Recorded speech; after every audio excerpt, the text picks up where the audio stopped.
নমস্কার। তন্ত্রমন্ত্রে আপনাকে স্বাগত। আপনি কি জানেন প্রতি বছর কেন শিবরাত্রি পালন করা হয়? কি হয়েছিল ওই দিনটিতে?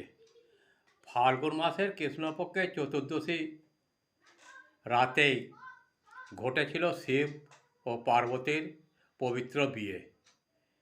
হিমালয় কন্যা পার্বতী শিবকে স্বামী হিসেবে মেনে নিয়েছিলেন, কিন্তু শিব সহজে ধরা দেন না। তাই পার্বতী শুরু করেন কঠোর তপস্যা। তার তপস্যার তাপে কেঁপে ওঠে স্বর্গ, মর্ত্য ও পাতাল। শেষ পর্যন্ত শিব নিজেই এলেন বর বেশে, গায়ে ছাই, গলায় সাপ, হাতে ডুগডুগি, সঙ্গে ভূত প্রেত।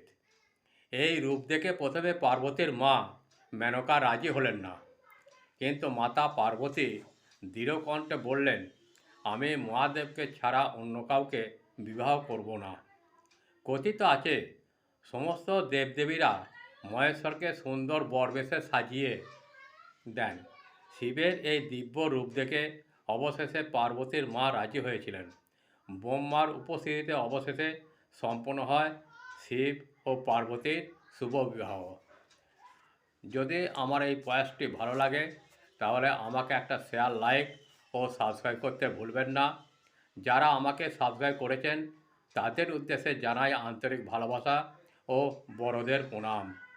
এইভাবেই আমার পাশে থেকে সাহায্যের হাত বাড়িয়ে দিন, কারণ আমি কোনো টাকা পয়সা পাই না। অনেক বইপত্র কিনতে হয় ও বহু সময় ব্যয় করতে হয়। আপনাদের একটি সাবস্ক্রাইব আমাকে একটু আলো দিশা দেখাতে পারে, তাই অনুরোধ, সাহায্যের হাত বাড়িয়ে দিন।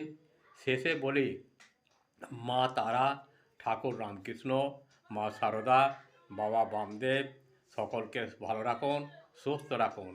নমস্কার, ভালো থাকবেন, ভালো রাখবেন।